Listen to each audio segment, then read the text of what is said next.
Does a vacuum exist in space?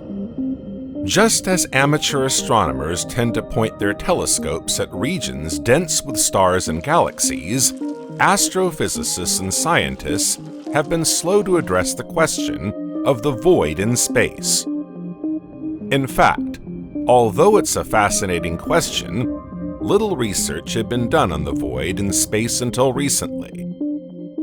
Instead, researchers focused on understanding stars, planets, galaxies, and their interactions in the universe. Nevertheless, the question of the void in the universe is not as simple as you might think. In fact, the answer is quite complex.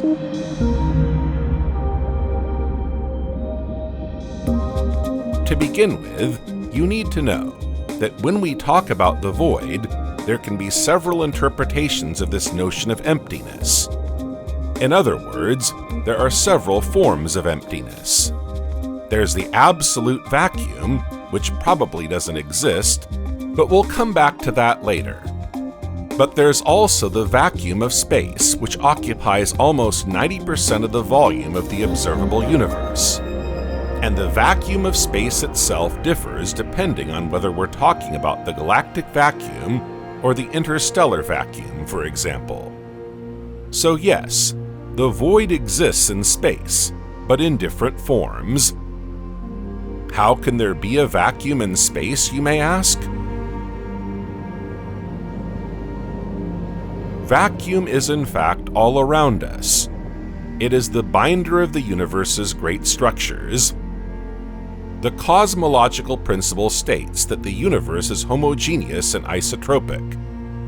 In other words, no matter where we stand to observe it, or which direction we look in, it's identical. But on a smaller scale, this principle breaks down. On closer inspection, the universe appears to be made up of large structures. Galaxies like the Milky Way group together in galaxy clusters and superclusters like the Local Group, our galaxy cluster, or the Virgo supercluster, which groups together the Local Group and other galaxy clusters like the Virgo cluster. These galaxy clusters and superclusters come together to form large filaments, which delimit the contours of cosmic voids. These cosmic voids are immense spaces where the density of galaxies is very low. As we've seen, they account for 90% of the volume of the observable universe, so there's a lot of empty space out there. The size of these voids can vary. While there are very small void zones, or at any rate, relatively small on the scale of the universe, there are also void zones stretching over 1 billion light-years in radius. These immense void zones are known as supervoids. Where do these gigantic void zones come from? What are they made of? How did they form? And how are they evolving? Supervoids conceal many mysteries, some of which scientists have already cracked, while others have yet to be solved.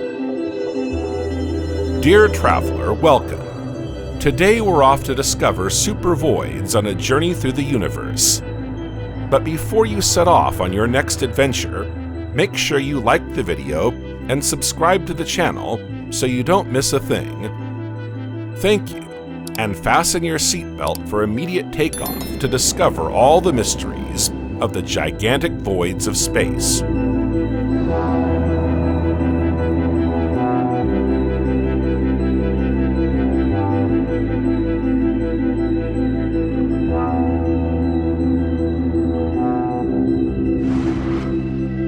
We're going to start this journey with one of the best-known supervoids. We're about 700 million light-years from Earth, in the constellation of Bouvier. You're looking at one of these supervoids, the gigantic, several hundred million light-year wide voids found throughout the universe. Its name, the Bouvier void. With a radius of 165 million light-years, the Bouvier void is one of the largest known voids, though not the largest. It's also known as the Great Void. The Bouvier void is over 330 million light-years wide, but contains only around 60 galaxies. And yet, in such a volume of space, we would normally find tens of thousands of galaxies. After all, these 60 or so galaxies are spread over a volume of space 2.5 times larger than that of the Virgo supercluster, which itself contains over 10,000 galaxies.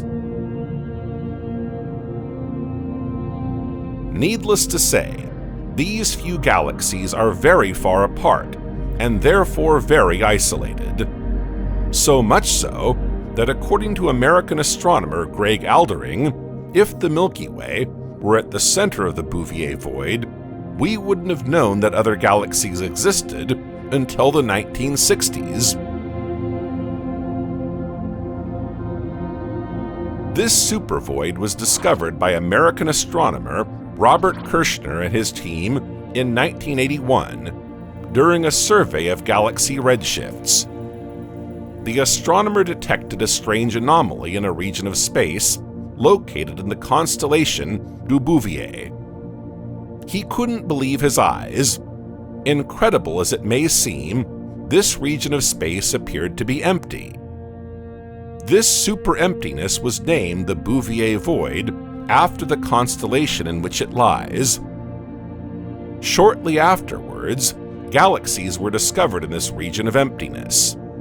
By 1987, 8 galaxies had been discovered. 3 more were discovered the following year.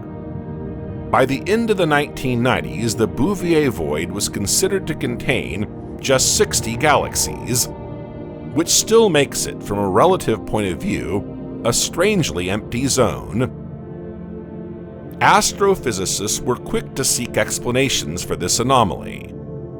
Among the theories put forward to explain this supervacuum, one in particular has caught the attention of the scientific community.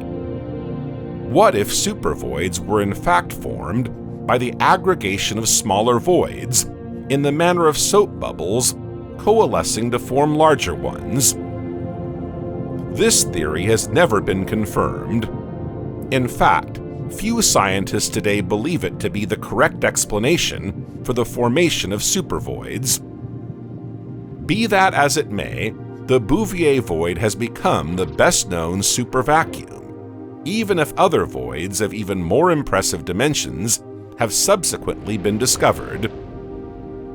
One of the reasons for its popularity is that it contains the most isolated spiral galaxy ever discovered. This galaxy, which was observed by Hubble, is called MCG plus 01-02-015. It lies in the constellation of Pisces. Although the Bouvier void is located in the constellation Bouvier, part of the void lies in the constellation Pisces. The galaxy MCG plus 01-02-015 lies at the center of this void, on the border between the two constellations. And around it, no galaxy has been identified for 100 million light-years, no matter which direction the scientists observed.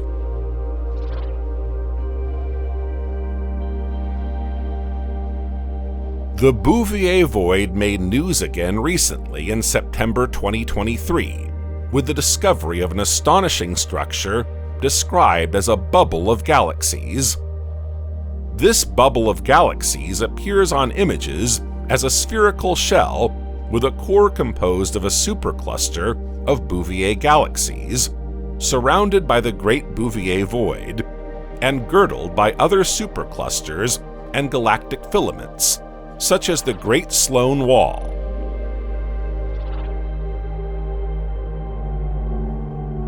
This structure is colossal in size. It has been estimated to be 1 billion light-years across, or 10,000 times larger than our galaxy. According to a study published in the Astrophysical Journal, its genesis dates back to the earliest days of the universe, some 13.8 billion years ago.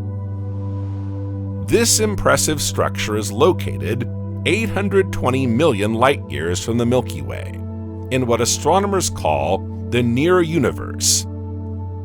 It has been christened Ho Oleilana, a Hawaiian word meaning whispers of awakening, found in the Hawaiian Song of Creation. The name was given by the study's first author, Richard Brent Tully, an American astrophysicist from the Institute of Astronomy in Honolulu. Tully was responsible for another major discovery in 2014, that of the galactic continent that came to be known as Laniakea, Hawaiian for immense sky. The discovery is part of a very long scientific process, as it validates a phenomenon that was described in 1970 by Jim Peebles, an American cosmologist who later won the Nobel Prize in Physics.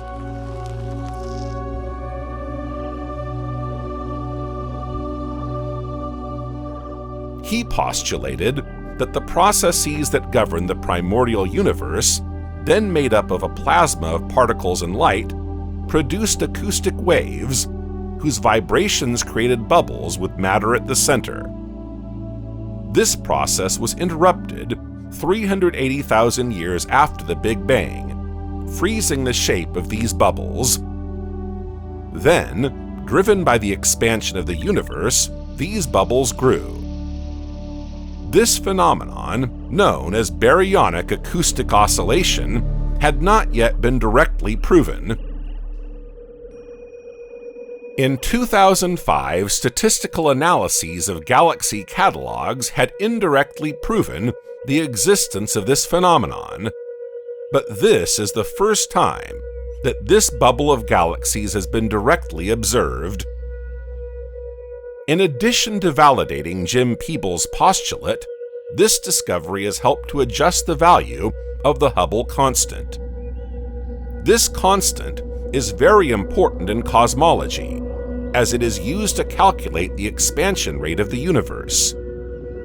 But its values differ depending on whether it is measured in the near or distant universe, which complicates matters. The discovery of Ho Oleilana confirms the first value, the one applied to measure the expansion of the universe in the near universe. The discovery of this first bubble of galaxies opens a new chapter in astrophysics. New instruments such as the European Space Telescope Euclid, launched in July 2023, or the large South African radio telescope, SCA, will contribute to a better understanding of the expansion of the universe, and perhaps the discovery of new galaxy bubbles like Ho Oleilana.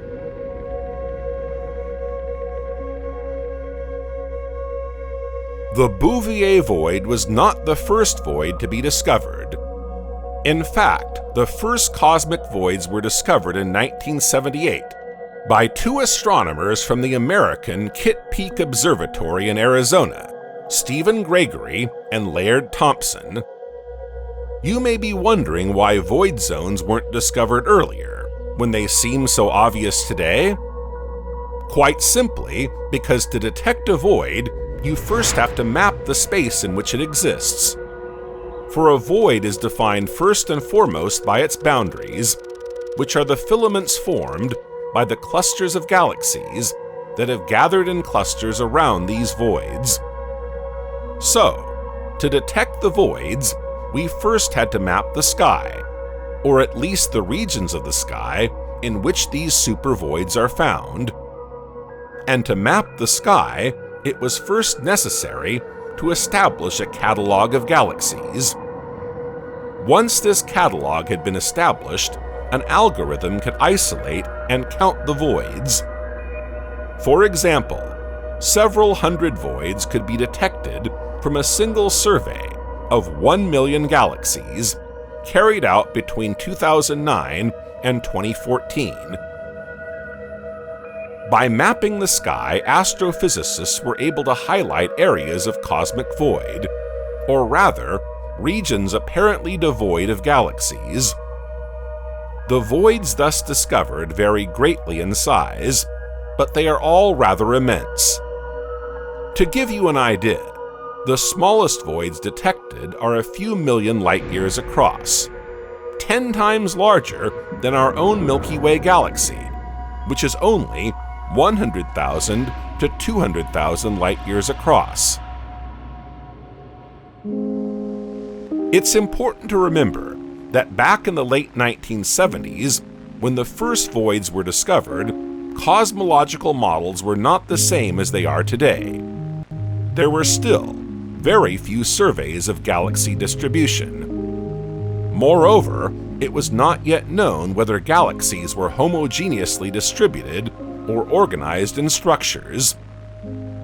It was then, with the first systematic surveys of galaxies, that scientists had the first evidence of the spatial structuring of galaxies, and with it, the first evidence of the existence of void zones.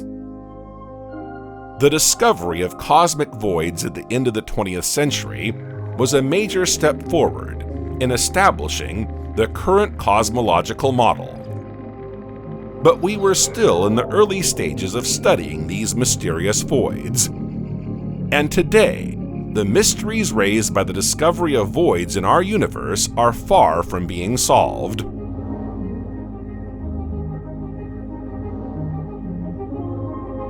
At the end of the 70s, astrophysicists thought they had hit the nail on the head without suspecting that the discovery of the spatial structuring of galaxies would raise other, ever more complex questions. What was revealed by the first galaxy surveys, these large structures of galaxy filaments surrounding cosmic voids, is what we now call the cosmic web. Look at this image of our universe. Doesn't it look like a big spider's web from up here?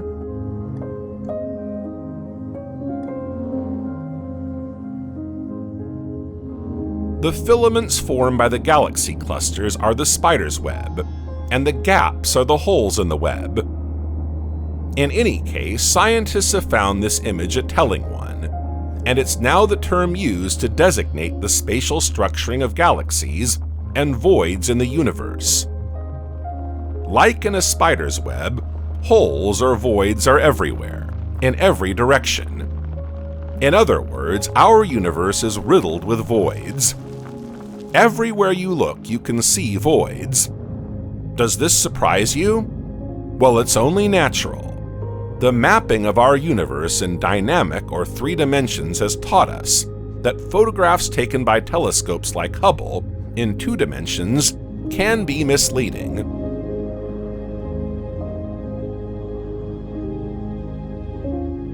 Take this image of the sky, reconstructed from Hubble telescope data.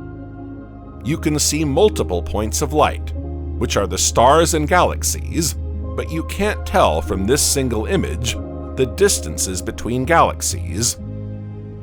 You may have the impression that these galaxies are all on the same plane, but in reality, many of the bright dots are in the foreground, and the rest are in the background, several 100 million light-years away from the foreground objects.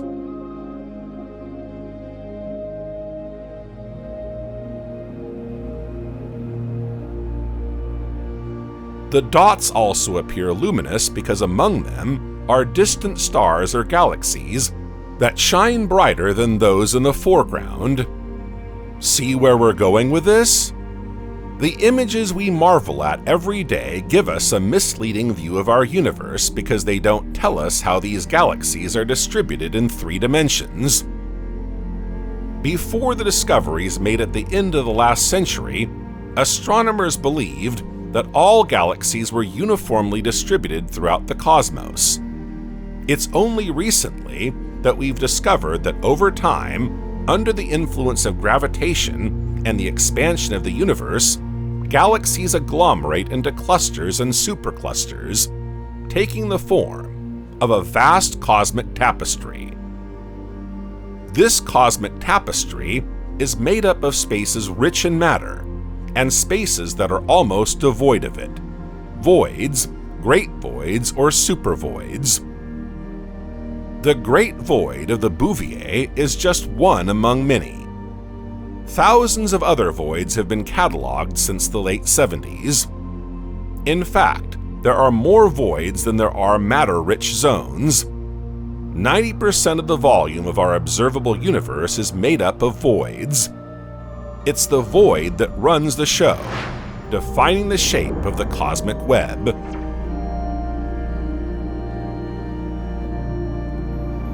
But let's stop for a moment before continuing our journey to clarify what we mean by void. Is the cosmic void, that which corresponds to the holes in our vast cosmic web, an absolute void? Let's remember that an absolute vacuum is the absence of matter. It's a space in which there's nothing, no particles, it's nothingness.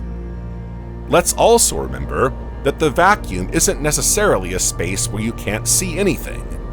Take air, for example. Try moving your hands quickly. You can feel air particles brushing against your hands as they move through the air. Air is not empty. It contains particles that you can't see with the naked eye, but which are definitely there. In fact, when we breathe in, we inhale billions of molecules. Just because you can't see anything in a space doesn't mean it's empty. So is there such a thing as an absolute vacuum? On Earth, it would seem not. As long as there's atmospheric pressure, there's matter and particles. But on Earth, everything is subject to atmospheric pressure and universal gravitation. What about space? Beyond the stratosphere, atmospheric pressure is virtually non-existent. In fact, it's so low as to be imperceptible to human beings. But it exists all the same, and our scientific instruments can measure it.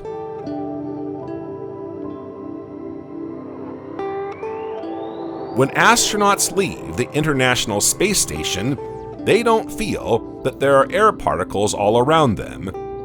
And yet there are. The International Space Station orbits the Earth fast enough to be micro-resisted by the atmosphere, so that it has to readjust its trajectory every 3 months to maintain its orbit. Proof that there's something beyond the stratosphere. According to a recent study involving the CNRS, the atmosphere is measurable up to an altitude of 630,000 kilometers or 390,000 miles. A phenomenal distance, given that the Moon lies between 356,000 and 406,000 kilometers, or 220,000 and 250,000 miles from us, depending on its position in the ellipse it describes around the Earth. This means that the Moon's orbit still contains hydrogen atoms from the Earth's atmosphere. You'll agree that we can't speak of an absolute vacuum. As long as there are atoms, there is no vacuum. However, astrophysicists speak of the vacuum of space. It's important to differentiate between the absolute vacuum and the vacuum of space. Beyond the stratosphere, pressure is so infinitesimal that we can speak of the vacuum of space. The vacuum is not absolute, but it is relative. In relation to the Earth, space beyond our atmosphere appears empty.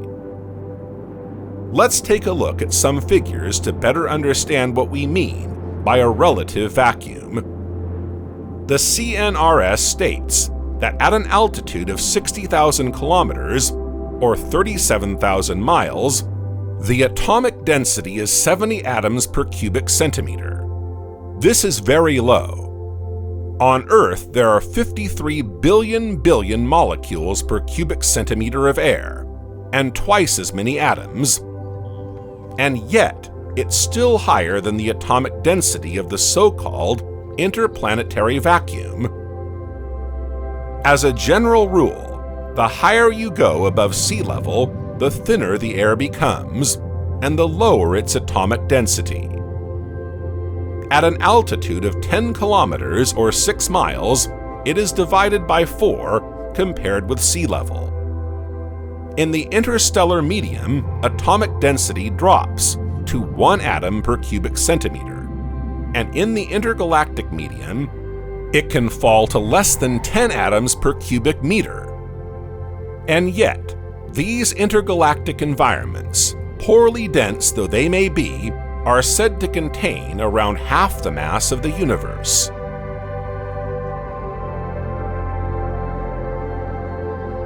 What does all this tell us? There are several types of cosmic void. The interstellar void, for example, is 100,000 times denser than the intergalactic void. But as human beings, we're unable to perceive any difference between the atomic density and the altitude of the International Space Station at 400 kilometers or 250 miles, and that at the level of the Moon's orbit, or even that of intergalactic space. For us, it's a vacuum, and it's still not absolute vacuum, it's relative vacuum. These spaces are less dense than the space we live in, so they appear empty to us. Let's take another example to understand the difficulty of finding absolute emptiness. This is a famous scientific experiment carried out by Otto von Guericke, Burgomaster of Magdeburg, on May 8, 1654. The experiment remains famous not only because it completely baffled Emperor Ferdinand III, but also because it was one of the first scientific experiments to feature the vacuum. Here's how the experiment went. The German scientists laid 2 hemispheres against each other to form a perfect ball, then attached 2 ropes to these hemispheres, connected to 2 teams of 15 horses. Together, the horses pulled on their carriages to lift the 2 hemispheres off the ground, but they never succeeded. And yet, these hemispheres were not glued together with superglue. In fact, thanks to a valve system, Otto von Guericke had removed the air from the sphere, keeping the 2 hemispheres glued together by the pressure difference between the outside and inside of the theoretically empty sphere. To get the 2 hemispheres off the ground, you simply had to open the valve, or exert an action with a mass equivalent to 2.5 tons. This experiment was one of the first to create an artificial vacuum and observe its properties. It's a bit like the candle experiment, which you can repeat at home. Put a candle in a glass and place a second glass upside down on top. Once all the oxygen has disappeared, the 2 glasses stick together. So are we talking about absolute vacuum in these 2 cases? No, not really. Rather, it's the kind of vacuum we find at the altitude of the International Space Station, for example. If it were an absolute vacuum, the force required to separate the 2 hemispheres, or the 2 glasses, would be infinite. Would an absolute vacuum be impossible on Earth or in the universe? Let's see what the theory tells us. Let's imagine a cube where we've succeeded in obtaining a complete vacuum of matter. To maintain such a vacuum of matter, several things are required. Firstly, the walls of the cube must be completely opaque to electromagnetic radiation across the entire spectrum. Secondly, the walls of the cube must not produce or transmit any heat. This ensures that no matter can enter the cube. Let's imagine such a cube where there are no atoms or photons. Is it an absolute vacuum? Not yet. In the universe, we find particles that interact little with matter, such as neutrinos. These particles, however, could pass through the walls of the cube, because even if they interact very little with matter, they interact all the same. Theory tells us that it would be possible to stop neutrinos, but to do so, the cube would have to be surrounded by a lead wall, a light-year thick. In practice, this is impossible. The structure would collapse into a black hole, further proof that the vacuum in the cube is not absolute. Yes, because even without atoms, photons or neutrinos, the cube remains occupied by the gravitational field. This is a fundamental property of the universe. Any massive object creates a gravitational well with an infinite range. In theory, even a speck of dust 10 billion light-years away would have a gravitational influence on our solar system, although in practice, this influence is masked by that of closer, more massive objects. The cube cannot escape this fundamental property of the universe, so it will never be empty. Some theories go even further, arguing that gravitation is transmitted by a particle known as the gravitator. The cube of our experiment would therefore be filled with these gravitants. And even if we consider that the quantum gravitational fields present in this cube are at their lowest level, there will always remain what we call vacuum energy. Vacuum energy is an underlying energy that exists everywhere in space throughout the universe. It is the energy of a zero point where the physical system contains no matter. In quantum field theory, vacuum energy is not empty space. It's the fundamental state of fields. Even more astonishingly, the smaller the volume considered, the greater the vacuum energy. Vacuum energy can be explained by virtual particles, which appear and then annihilate in such a short time that they cannot be observed. These virtual particles would be present throughout the universe. The theory of vacuum energy is not random. It would explain several phenomena, such as spontaneous emission, the Casimir effect, and the Lamb shift. These are quantum phenomena that we won't go into now, but which would influence the behavior of the universe on a cosmological scale. Still not convinced by all these demonstrations? There's another irrefutable proof that the absolute vacuum doesn't exist. The vacuum isn't static, it's expanding. And something that's expanding can't really be empty.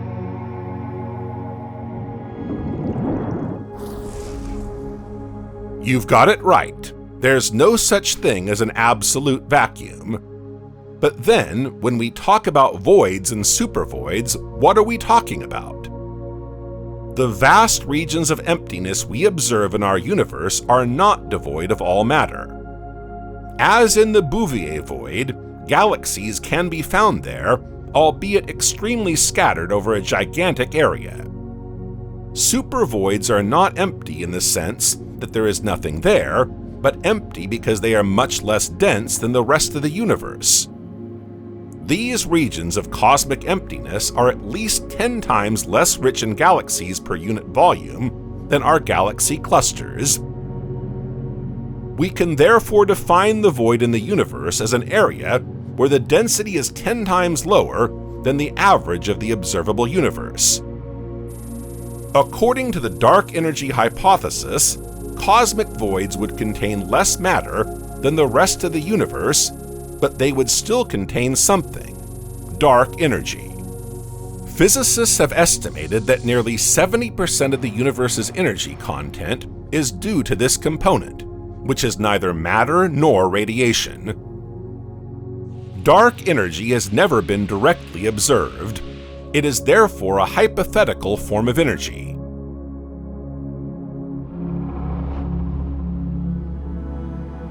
Although the nature of dark energy is still unknown, it is necessary to interpret the observations made by scientists, first and foremost, the acceleration of the cosmological expansion.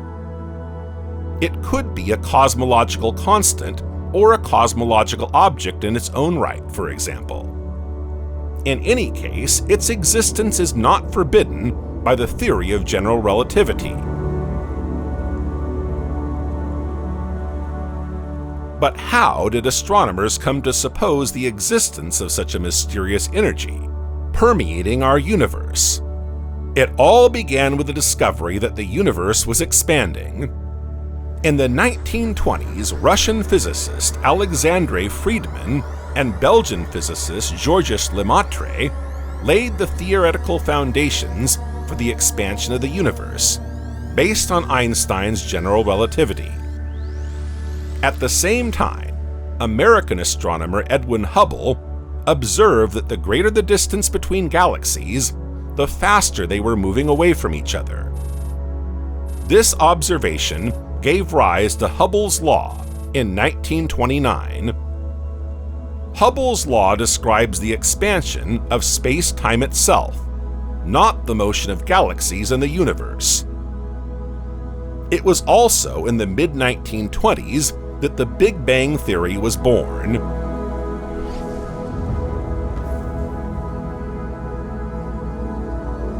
Today, this theory forms the basis of the cosmological model most widely accepted by the scientific community.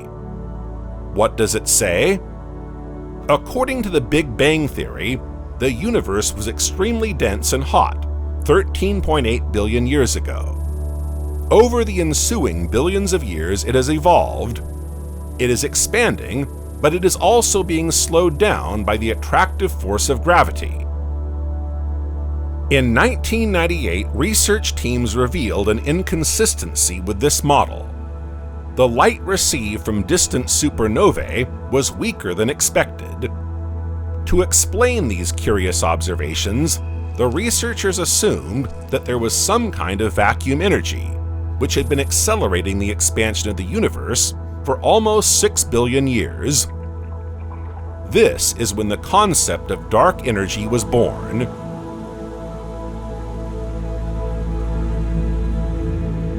Today, we still can't explain with any certainty why the universe is accelerating. This is why dark energy remains hypothetical.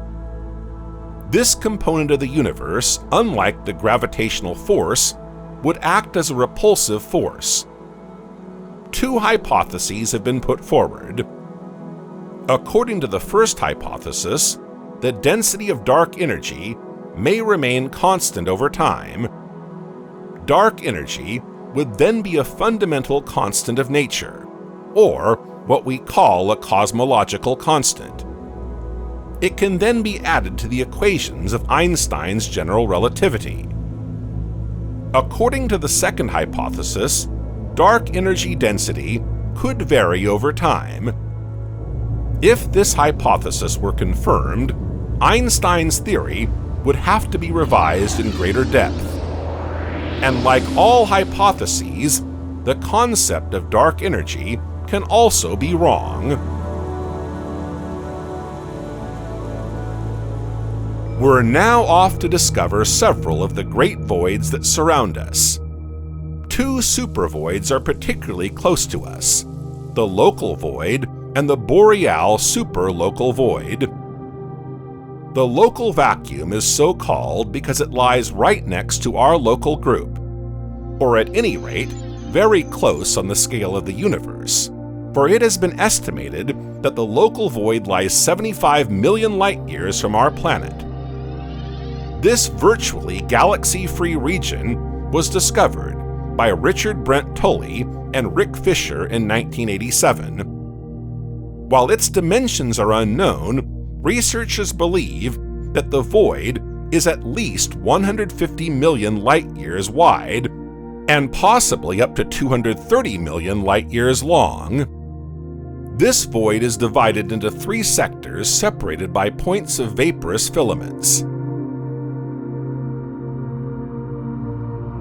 As we've seen, voids are the result of the way gravitation causes matter in the universe to attract and clump together. Gravitation groups galaxies into groups and clusters, and separates them from regions that are almost entirely empty of galaxies. Our Milky Way lies at the heart of a wide, flat row of galaxies known as the local veil. This filament delimits the local void. The image of a raisin bun is often used to represent the expansion of the universe. Imagine a raisin bun baking in the oven. The brioche is the universe. It expands as it bakes. The raisins are the galaxies. As the bun expands, they move away from each other, but remain unchanged.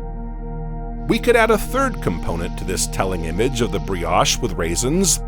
The air bubbles represent the voids. As the brioche bakes, or as the universe expands, the air bubbles swell, just as the voids grow.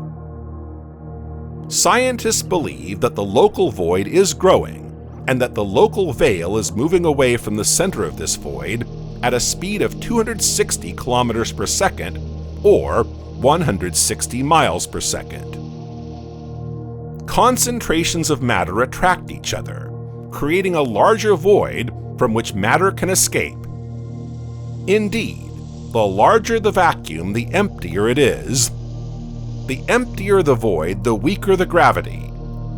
An isolated dwarf galaxy within the local vacuum could therefore escape the vacuum and move towards concentrations of matter. But this phenomenon can also be explained by the effect of dark energy. A model was proposed a few years ago, according to which there is a relative vacuum centered on the Milky Way. In other words, we too are in a zone of relative vacuum. This model, known as the Hubble bubble, caused quite a stir, and is still defended by some scientists, although it has never been confirmed. If this model were true, then the entire cosmological model on which our understanding of the universe is currently based would have to be revised.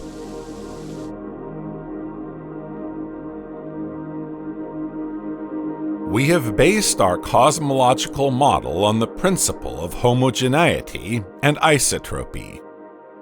We believe that our universe is homogeneous and isotropic, meaning that it's the same, no matter which direction you look in.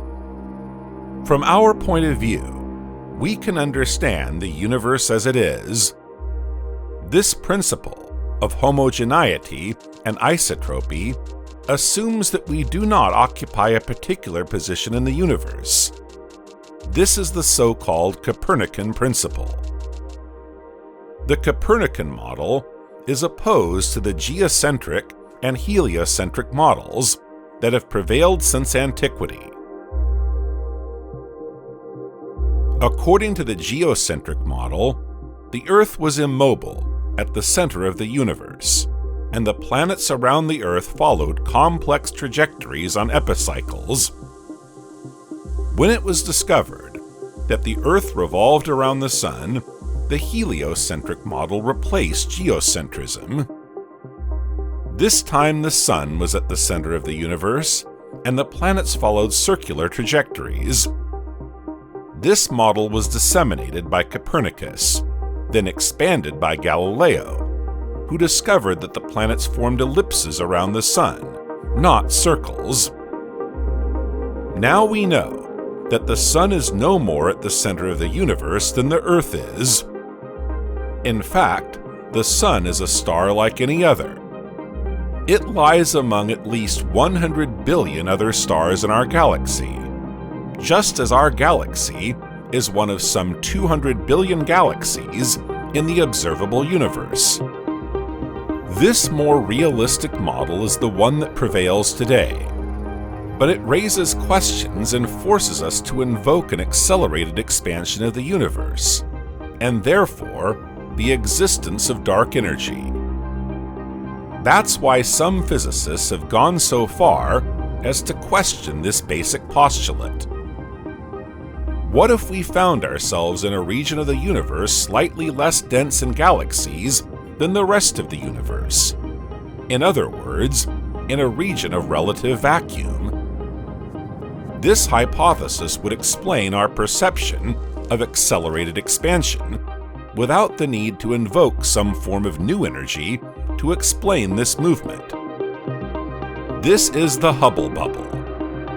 If the Earth is at the center of a relative vacuum, there is a denser material around this vacuum that attracts matter away from the central point of the vacuum, in the same way that the local veil attracts dwarf galaxies isolated from the local vacuum. In other words, the stars around us are being pulled away from Earth much faster than the speed of the universe's expansion, which explains the acceleration of the universe's expansion. The Hubble bubble would also explain why the two methods used to measure the Hubble constant do not give similar or even reconcilable results. The Hubble constant is a measure of the speed of expansion of the universe, or more precisely, the ratio between the distance and recession velocity of galaxies in the universe. If the Copernican principle is true, then this speed is constant.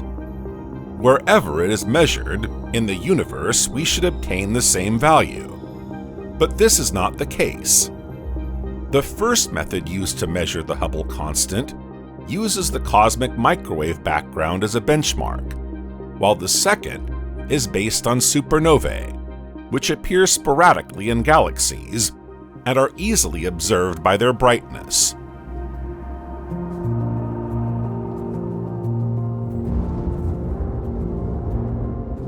But the data obtained with these two methods are quite different.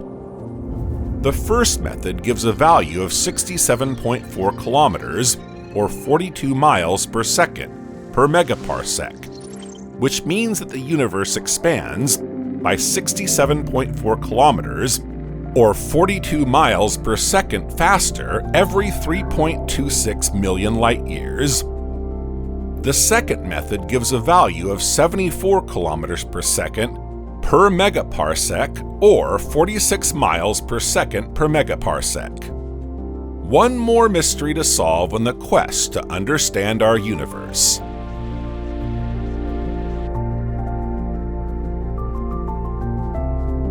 The Hubble bubble hypothesis, like the dark energy hypothesis, remains unproven. But in any case, it's true that we're evolving in one of the least dense regions of space. If we consider the void to be a volume of space within which matter is significantly less present than it is on average in the rest of the universe, then our planet lies in a void 7 times larger than the average. A void that stretches for almost 2 billion light-years and encompasses our galaxy and thousands of others around us.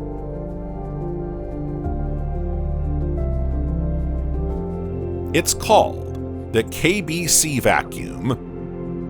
Astronomers Ryan Keenan, Amy Barger, and Lennox Cowie named this supervacuum after studying it in 2013. This void, or underdensity zone to be more precise, takes roughly the shape of a sphere 2 billion light-years across. This near-empty zone includes not only the Milky Way, but also the local group and most of Laniakea. As for us, we're just a few 100 million light-years from the center of the void. The KBC void may be less empty than the Bouvier or local voids, but it is still very sparse compared with the average of the universe. It's hard to imagine that the region of sky in which we find ourselves can be considered a vacuum.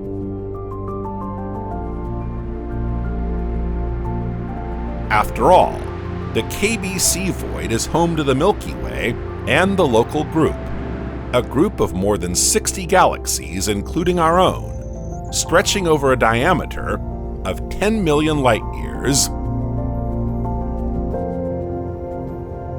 The local group may not be the most impressive cluster of galaxies, but it contains at least one other massive galaxy in addition to the Milky Way, the Andromeda Galaxy, or M31.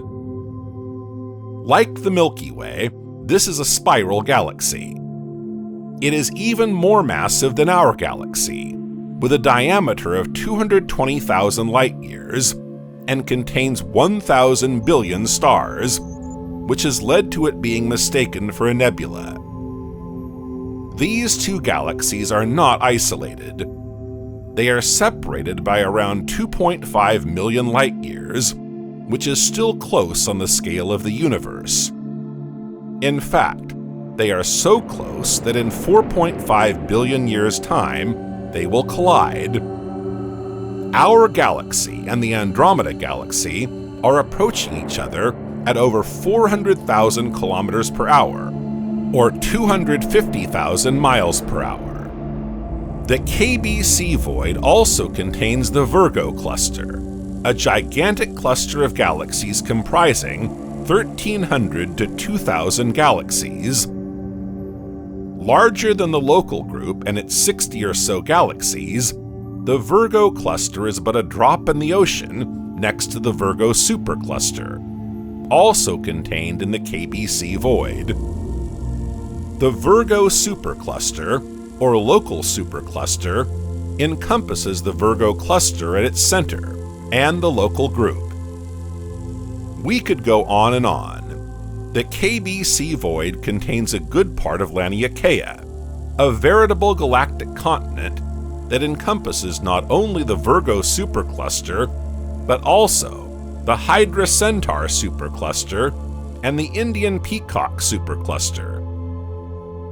So maybe for you it's not a void, but for scientists this area can relatively be described as a void. The discovery of this near-vacuum zone has been the subject of much debate.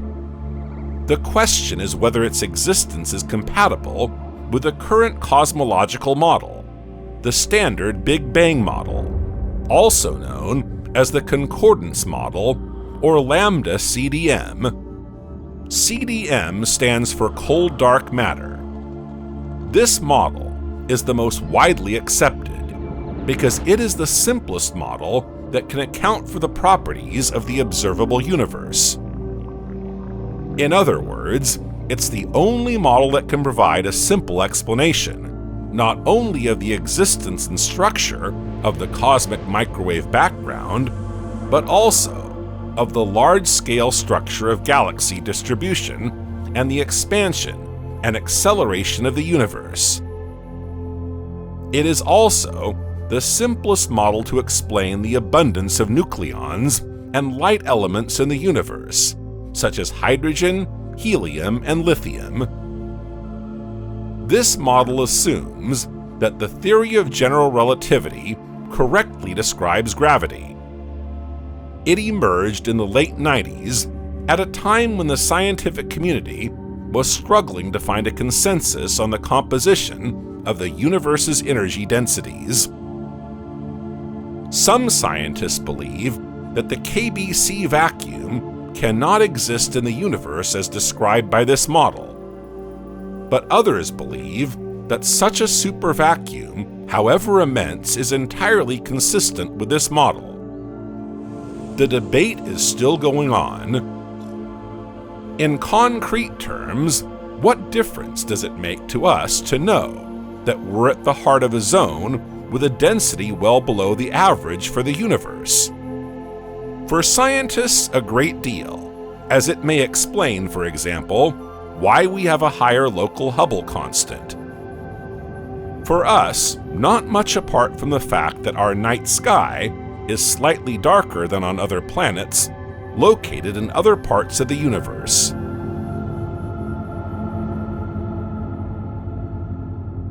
Let's continue our exploration of supervoids. Richard Brent Tully and his team have not only discovered the local vacuum, they have also discovered another supervacuum close to us, the Boreal local supervacuum. This vacuum is called a supervacuum because it extends over a diameter of 339 million light-years. In this area, no rich clusters of galaxies have been identified. The center of the local Boreal supervacuum is located 199 million light-years from the Milky Way, between the Virgo supercluster and the Hercules supercluster, between the constellations of the Bouvier, Virgo, and Snakehead. Along with the Virgo supercluster, the Hercules supercluster is one of the three most important superclusters in Laniakea. As you may have guessed from its name, it lies in the constellation of Hercules. This supercluster is actually made up of two interconnected galaxy superclusters. The larger one contains several rich clusters, including A2147, A2151, and A2152, and hundreds of small groups of galaxies. The second supercluster is dominated by two galaxy-rich clusters, A2197 and A2199. Together with the Virgo supercluster, this Hercules supercluster defines the boundaries of the Boreal local supervacuum. Now it's time to step back a little and explore the Eridan void. This supervacuum is probably the largest known. Located in the constellation Eridan in the southern hemisphere, this supervacuum was identified by researchers at the University of Hawaii at Manoa on April 21, 2015. According to researcher Istvan Sapudi, who led the research, it is the largest structure ever identified by mankind. This immense void is said to measure 1.8 billion light-years in diameter. Like the local void and the Boreal local supervoid, the Eridan void is not so far from us. It lies just 3 billion light-years from Earth, which may seem enormous to you, but remains relatively short in the immensity of the universe. How was this supervacuum spotted? We've already seen that it's rather difficult to spot voids in the sky. Astronomers will first concentrate on what they can see, before turning their attention to what they can't see. The Eridan void was spotted thanks to Hawaii's Pan-STARRS 1 telescope. It all began in 2004, when scientists noticed the presence of an anomaly, thanks to data recorded by the Wilkinson Microwave Anisotropy Probe. The anomaly is a cold spot, in stark contrast to neighboring regions with milder temperatures. The term cold spot refers to a gigantic zone colder than the rest of the surrounding universe, a veritable oil stain in the uniformity of the universe.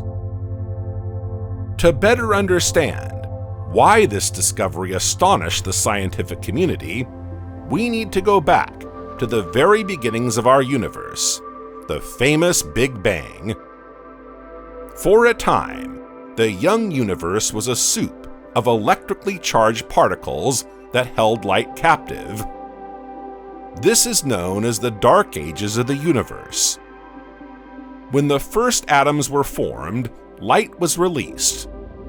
The cosmic microwave background is a remnant of this dark age.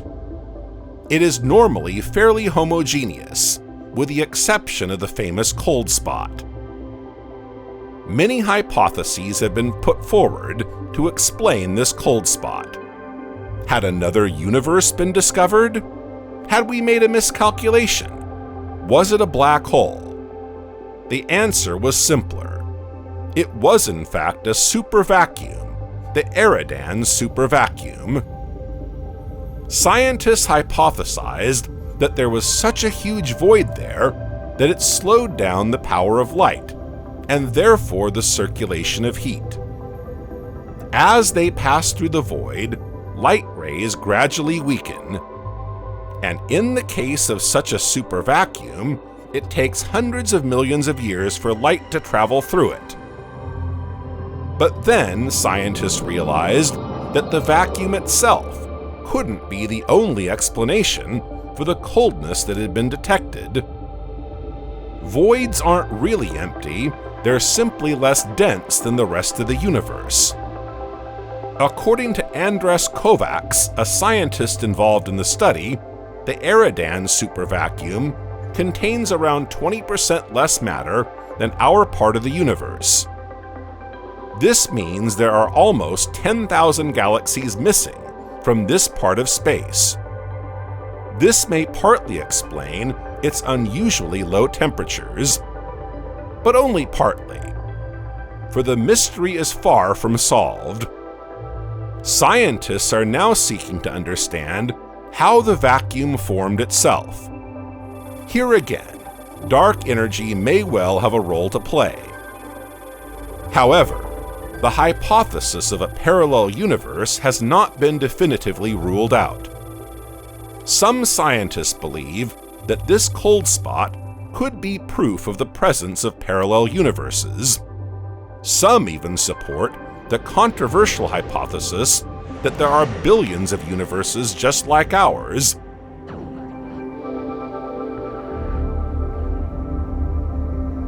The Eridan supervacuum would then be the result of a collision between two universes. Laura Mersini-Houghton, cosmologist, theoretical physicist, and professor at the University of North Carolina at Chapel Hill, is one of the scientists who support the parallel universes hypothesis. In her view, standard cosmology cannot explain such a gigantic cosmic hole. This cold spot in the universe would therefore probably be the imprint of another universe beyond the edge of our own, caused by quantum entanglement between universes before they were separated by cosmic inflation. The theory of cosmic inflation describes the extraordinary expansion of the universe at the time of the Big Bang, which kick-started the formation of the universe as we know it today. The universe underwent a very rapid expansion phase, enabling it to swell by at least 10 to the 26th power in the extremely short time after the Big Bang. At that point, space expanded faster than the speed of light, and the universe doubled in size by at least 90 times, going from subatomic to golf ball size almost instantaneously. Then all the other forces were formed in just a fraction of a second. Neutrons and protons formed, then fused, creating hydrogen and helium nuclei. 380,000 years later, these hydrogen and helium nuclei captured electrons to form atoms, and the foundations of our universe were laid. This theory of cosmic inflation has convinced some researchers that it's entirely possible that there are other universes parallel to our own. According to theoretical physicist Alexander Vilenkin of Tufts University in Massachusetts, cosmic inflation did not end at the same time everywhere. So yes, it ended for everything we can detect from Earth 13.8 billion years ago, but it continues in other places too. This is known as the theory of eternal inflation. When cosmic inflation ends in one place, a new bubble universe is formed, and so on. The multiverse theory may be one of the most controversial in science, but it is supported by many scientific theories today. Perhaps the study of the mysteries of the supervacuum will enable us to find out more in the decades to come.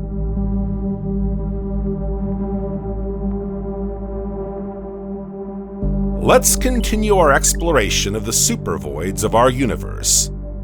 Less well known than the local void, the Bouvier void or the Eridan void, the giant void is located in the Hound constellation.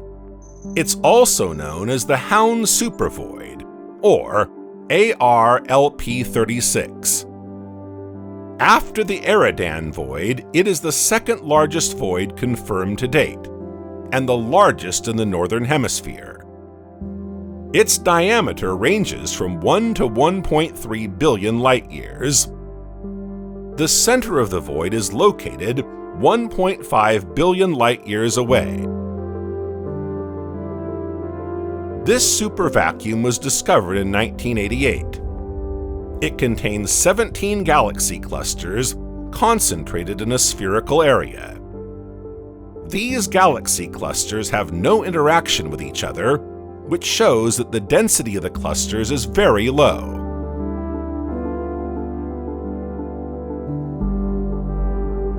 Understanding the properties of the cosmic vacuum is one of the challenges of modern science, because, paradoxical as it may seem, the study of vacuums can provide us with a wealth of information about our universe and its history. Because the origin of these supervoids lies in remote times, the study of voids can first help us understand the formation of our universe and the rules that have governed its evolution.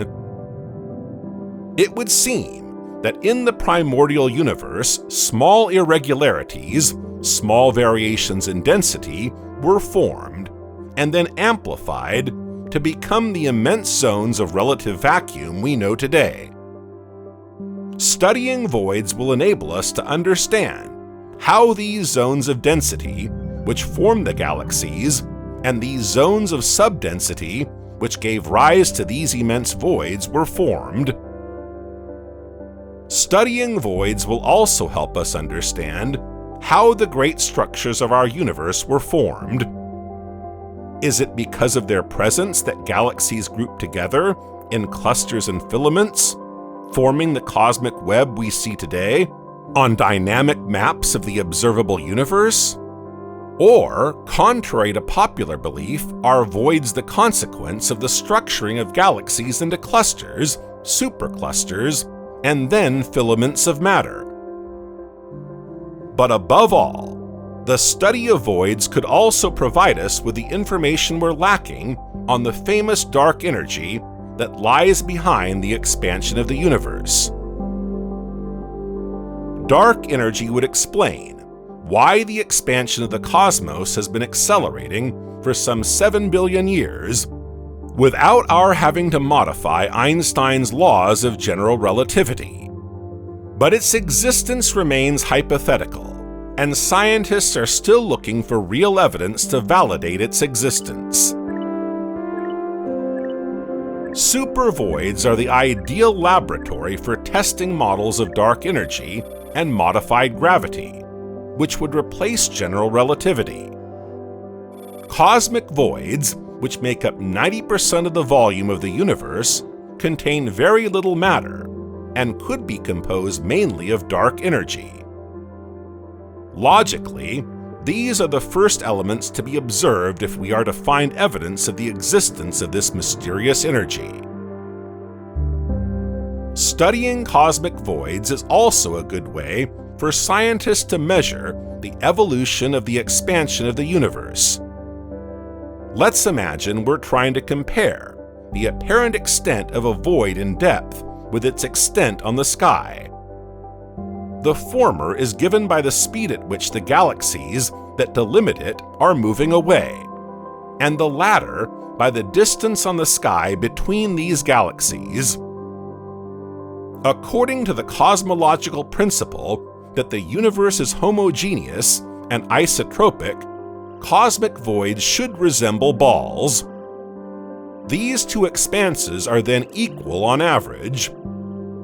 This property enables us to measure the speed of expansion at the instant when light was emitted by the galaxies, delimiting the cosmic void, and thus to learn more about the contents of the universe at that time, the vacuum is one of the structures that enable us to measure the expansion of the universe.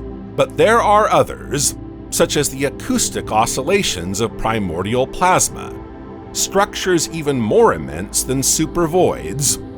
Voids form a ball, but this is only true on average. In reality, their individual shapes can vary and even be highly complex. That's why voids are so difficult to identify. In 2007, algorithms based on these principles were published. In a way, they are databases that help us to better understand the universe. They can identify voids, even when there are small distortions in the spatial distribution of galaxies. Scientists have also created an analysis chain called VIDE, which has made it possible to build open databases of cosmic voids from the Sloan Sky Survey. Subsequently, other catalogs of cosmic voids were built from other surveys. Scientists realized the importance of mapping not just galaxies and galaxy clusters, but voids too. Today, advances in technology enable ever finer analyses of the data collected. Galaxy surveys are becoming more and more comprehensive, and we are now able to detect more voids and reconstruct the cosmic web as faithfully as possible from galaxy surveys alone. And so, little by little, supervoids are beginning to reveal their secrets. A recent study by researcher Nico Hamas from the University of Munich investigated the speed of galaxies within voids. A challenge in itself, since the speed of a galaxy is not so easily measured. Two components have to be averaged. The first is the speed associated with the expansion of the universe, the redshift, which causes galaxies to move away from the Milky Way. The second component is the galaxy's own speed within the vacuum. And then there's the gravitational attraction exerted by the dense matter regions bordering the void. Thanks to their measurements, Nico Hamas and his team have been able to estimate the average density of matter in the universe and the growth rate of large structures. The eBOS program, an extension of the BOSS program, and the Euclid observations will enable us to observe over 10 billion objects, including 50 million galaxies. With such a catalog, there's no doubt that we'll be able to discover new supervoids and continue to unravel their mysteries.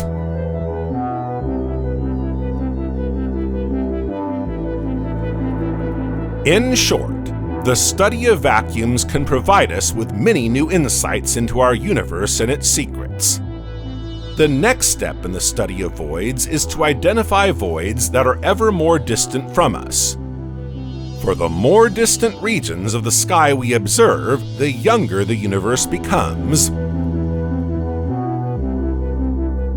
Observing distant voids will enable us to understand the dynamics of dark energy, its evolution, and its role in the history of the universe. Above all, it will allow us to test hypotheses, validate models, and move forward in the quest to understand our universe.